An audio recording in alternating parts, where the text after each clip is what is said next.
Just all of us as people, you know. I'm a different coach today than I was 2-3 years ago. I happen to be in the same place, but I think players change and mature over time.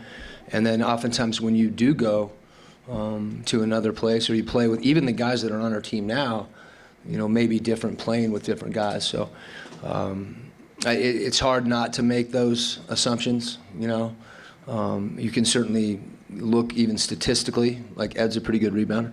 You know that. But at the same time, you know, you don't want to box people in, because I think for players too, you know, Mike hasn't played with a center that rolls like Rudy. I mean, so there's things that you need to see with guys in combination, and I think, you know, usually it's more addition than reduction as far as finding out more about guys. And then sometimes players, you know, they have ideas about how they want to improve and things they want, even veteran players. I mean, that's something for us that we've really tried to be conscious of is there's no, you know, certainly there's a point where maybe there's not as dramatic a change in your game, but there's nothing that says certain guys, even, you know, as they get older, can't add things to their game. And that's something, you know, we want to maximize the group, and particularly, you know, guys that are here, that we can try to help them get better. And sometimes they show us that too.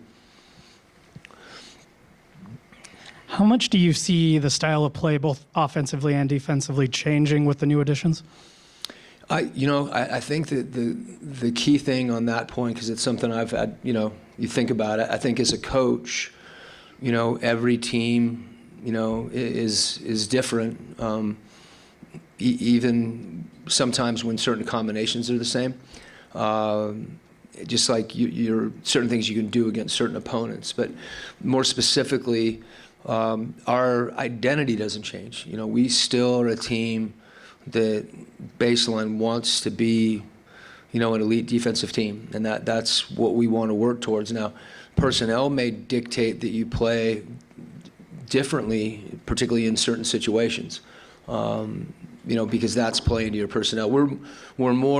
It's more common to think about playing to your personnel from an offensive standpoint, and we'll try to do that too. I mean, my job is to try to, you know, kind of in line with what we were talking about as far as finding out about players, finding out about combinations, and then adjusting to try to, whatever you're doing from a system standpoint, to maximize that. But the same thing as I would say on defense and competing and valuing defense, we're still going to emphasize transition defense. It doesn't matter who's on the floor, we got to get back.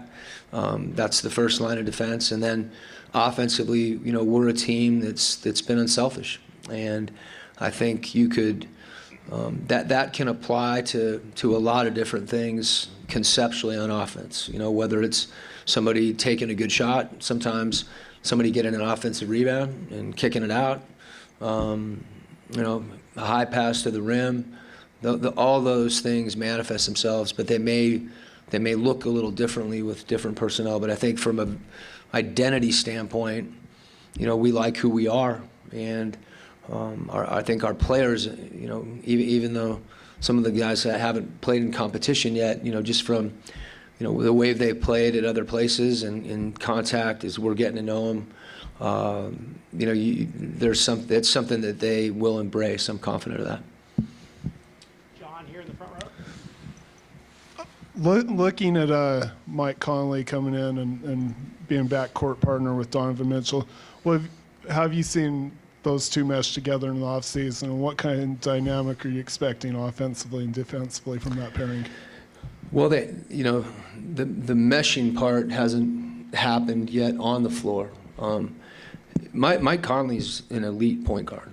You know, I think just watching him play, being around him, you know, seeing how he interacts, I think, and when I say elite, that manifests itself in a lot of different ways.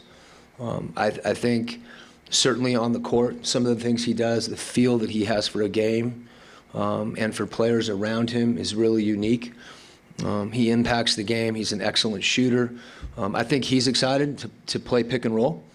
You know, I'm excited to see him connect with other guys on our team and lead. And I think in Donovan's case, you have a guy that in Mike that's unselfish, but also a guy that can play without the ball. I mean, I think because Mike is such a polished point guard in terms of his efficiency, his playmaking, his instincts.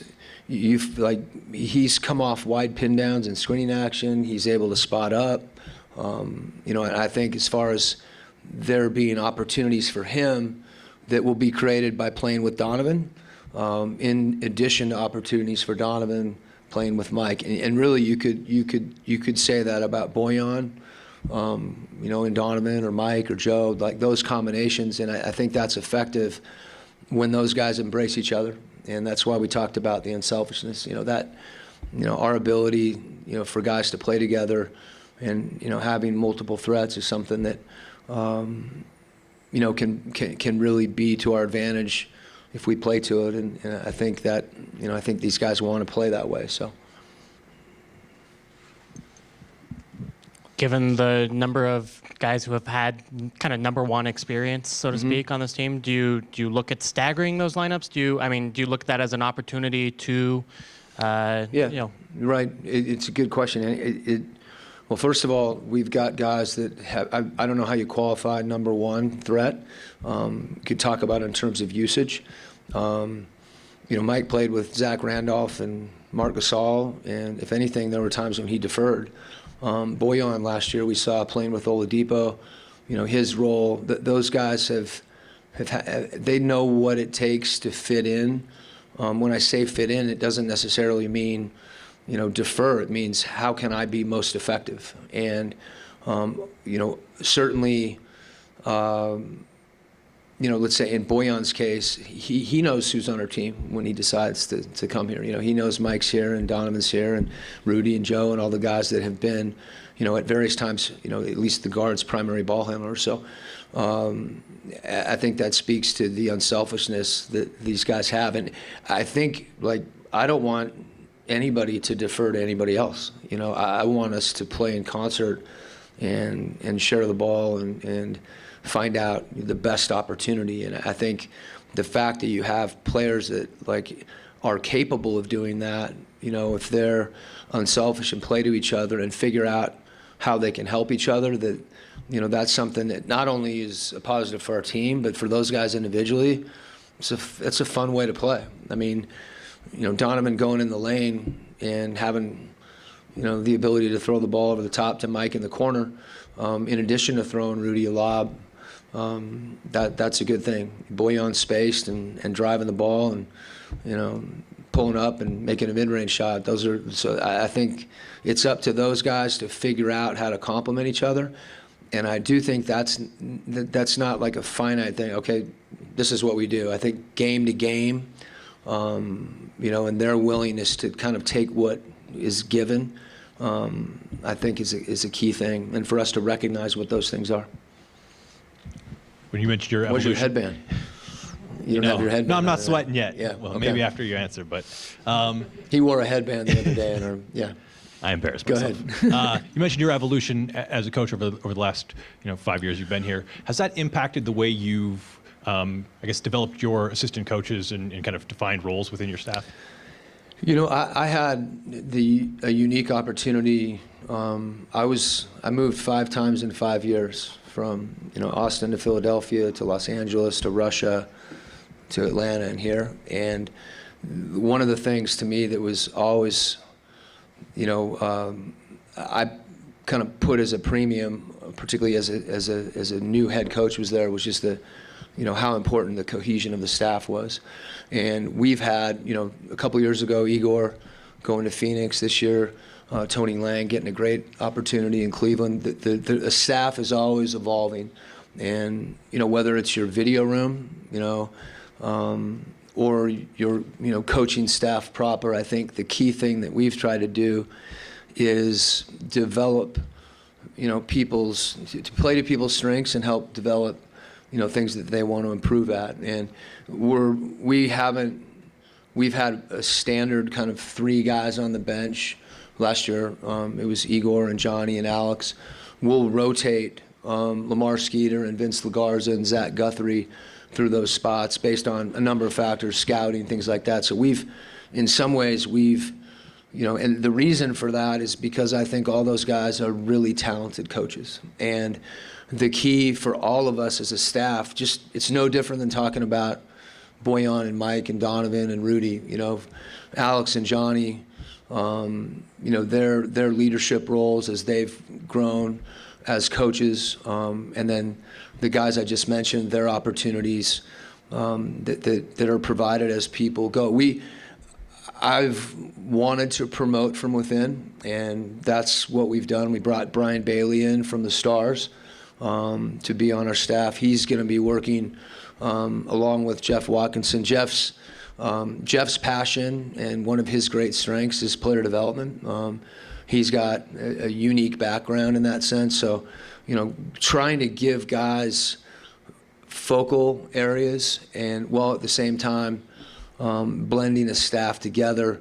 To me, it's been a big focus for me this offseason, to be honest with you. And I think we've had that every year with our team. I'm really, obviously it's something that's important to me because I'm talking about it a lot right now. But I think to the extent that we want our team to play a certain way, we want our staff to function a certain way. And, those synergies between guys and guys having roles, I think is important for our group, for our staff, that is, and also for guys individually. So I'm really excited about our group. I think we have a very, very talented staff, both from an individual development standpoint, from a tactical standpoint, and from a relationship standpoint. It's a big thing, especially when you have new players. So.